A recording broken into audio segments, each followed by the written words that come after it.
الحنان المنان الغفور الرحيم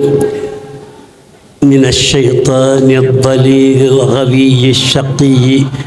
طريد اللعين الرجيم بسم الله الرحمن الرحيم barke Borom Tuuba الحمد لله الذي أنعم علينا بالإسلام والإيمان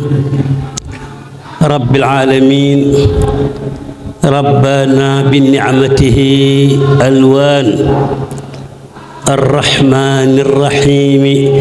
بعباده في القبور بالروح وريحان ملك يوم الدين يحكم على عباده بالعدل والإحسان إياك نعبد أي نخصك بالعبادة في كل وقت وأوان وإياك نستعين على الأعداء والنفس والشيطان اهدنا الصراط المستقيم أي باستقامة على الإيمان صراط الذين أنعمت عليهم من أهل الهداية إلى طريق الجنان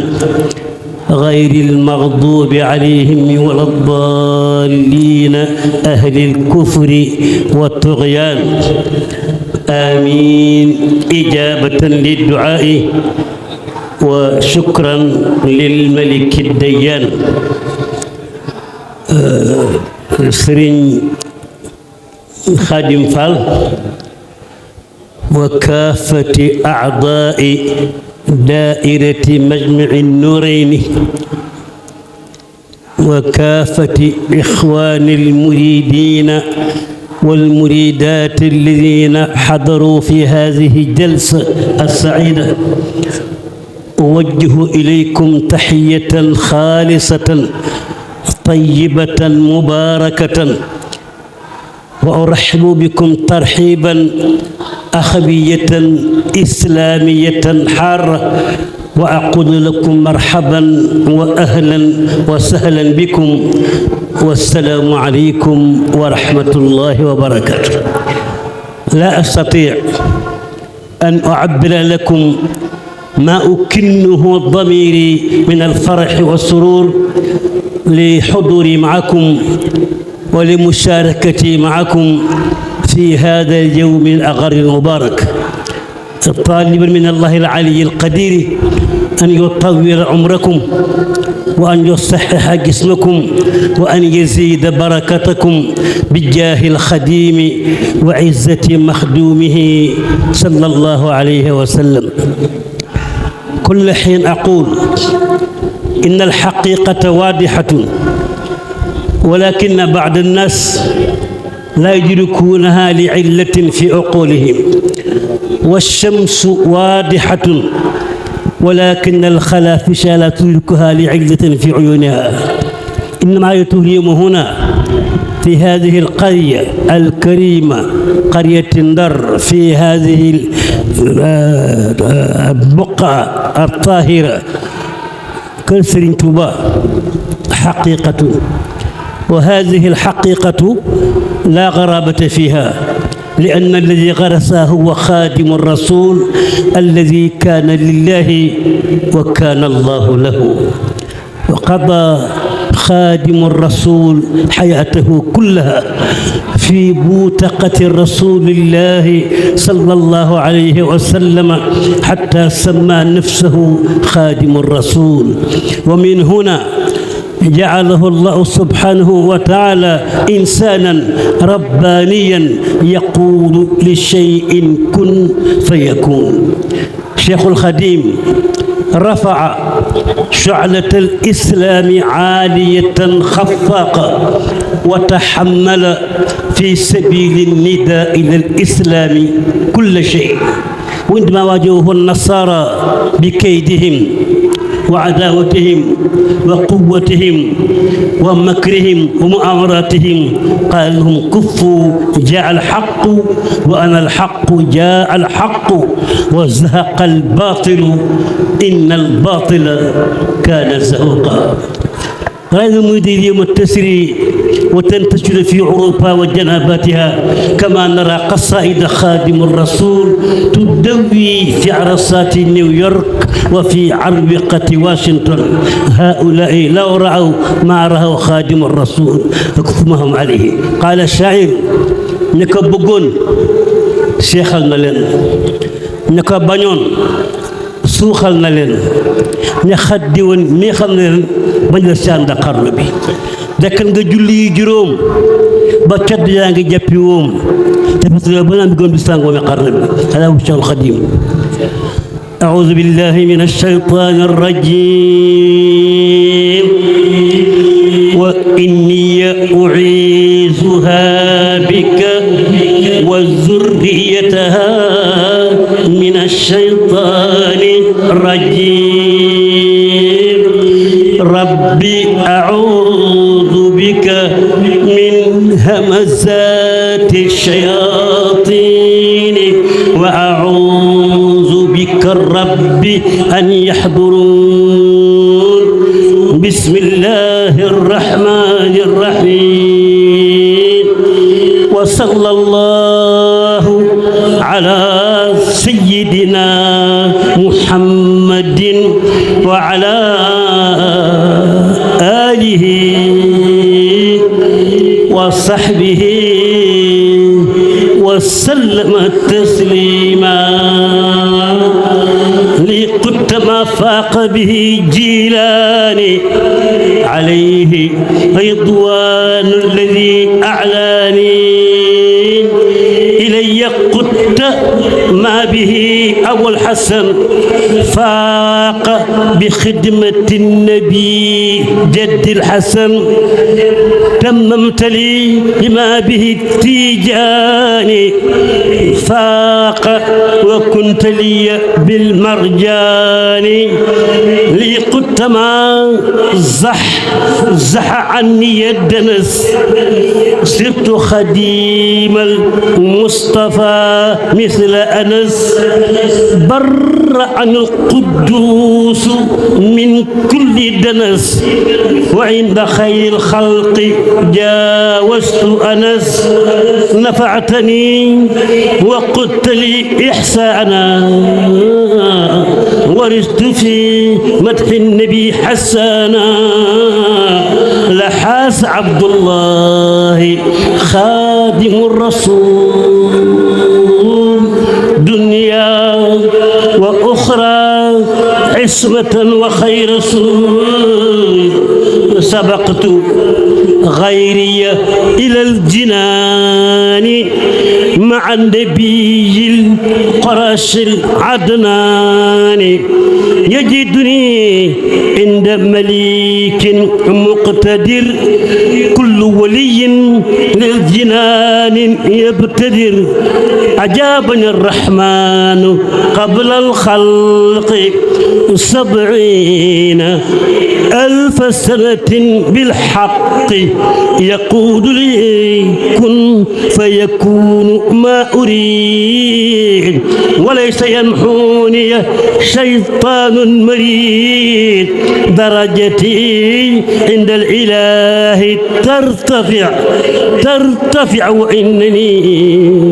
بلا حساب أنتفع درجتي كوني خديم المنتقى أبي يباهي حزبه ذو التقى رفعني الإيمان والإسلام وقادني الإحسان لا ألام رفعني إخدام خير رسلي رفعا به وافقت كل مرسل رفعني الرافع فوق الكرماء بلا افتخار بمنى لن ترما سعادتي قبل وجود الخلق ثبتها وكنت لي بالطلق إلي قاد الله ما لم يظهر لكيس مطالع ممهر بركتي واسعة وباقية بقاء ملك ذي الهبات الصافية جعلت فطري فوق كل الصوم جعلت النوم كقيام القوم جعلت فطري فوق كل صوم جعلت النوم كقيام القوم لينت لي قلوب قوم آمنوا يا من أذنت لي من لم يؤمنوا إلي قاد الله علم الأولياء كالأنبياء ورسله في نيليا إلي قاد الله سرا دمرا من جهلوا حالي وخاب الأمراء لا تجع القلوب والأبدان تحبني البيضان والسودان أكرمني بالصلوات الخمس ورمضان حاميا عن رمس أكرمني بسره المخفي من قاد خطي إلى الكرسي قصائدي من معجزات المنتقى صلى عليه من هدى وانتقى كتابتي فاقت شيوخ التربية وكل خير وشيوخ الترقية قصائدي هاجت قلوب الأنبياء مع الملائكة عند ربي إذا كتبت اهتز عرش الله جل وغاب كل جان الله إذا كتبت اهتز عرش ربنا وسبحت جند العزيز في البناء إذا كتبت أو قرأت جاء إلي ما يحقق الرجاء إذا كتبت أو قرأت جاء إلي ما يحقق الرجاء على العتيق باب الطريق أخي الوثوق كل الرضا على الوزير سيف البشير هدى القدير مجري القضاء على الضياء أخي الحياء خير الرضاء من ذي البقاء على القريب ليس الحروب رضا المجيب مع ارتقائي على الصحابة ذوي الإجابة يوم الكعبة عيد الثناء نعم رجال لهم مجال نيلوا ونالوا وقت العناء نعم رجال لهم مجال نيلوا ونالوا وقت العناء رد السميع على الجميع يوم الخشوع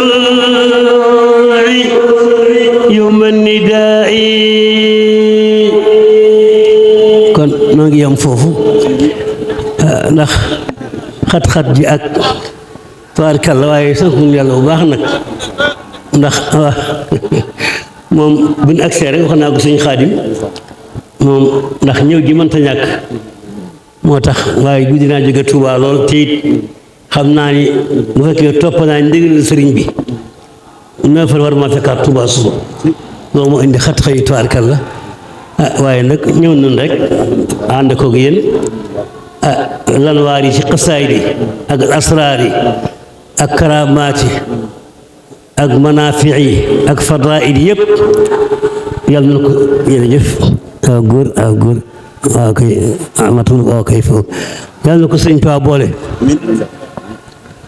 nu xam ni rek soñi sama bopp ak sama mbokki taalibe bi rawatina ñi yëkkati xasaayid yi nga xam ne yëkkati xasaayid yi Sëriñ Tuubaa ci ku xam nag laa wax war nga xam ni lu ko gën amut lu ko ëpp amut moom ci boppam Cheikh Ahmadul Bachir ne moo ni ko dama ko daan yëkkati ci géej gi ok jërëjëf dama ko daan yëkkati ci géej gi suñ borom ni ma li nga toggoo ci jaamu yàlla ak liggéey Yonent bi ak daawaat yeeg salawaat yeeg nawaafil yi suñ borom ni ko teggil naa la yëkkati gi wàcc naa la ci yëkkati xasida yi man yàlla maa lay wutal ñu lu ko yëkkati ci bi suñ ne suñ tokkoo loolu nag ku ca bokk war nga xam ne nga am lu mu doon lu doy waar la yal na la boole dimbali te boole nu taxaw yal na yàlla dogal ci nun muy dëgg taalibe Sëriñ Tuubaa ñu dund ki Sëriñ Tuubaa dee ki Sëriñ Tuubaa dëkk ki Sëriñ Tuubaa ñun ñëpp nañ ñaan yàlla mosuñ dara génn sëriñ bi yàlla mosuñ dara génn sëriñ bi yàlla mosuñ dara génn sëriñ bi loolu daal mooy kàddu yi wassalaamu aleykum wa rahmatullahi wa barakaatu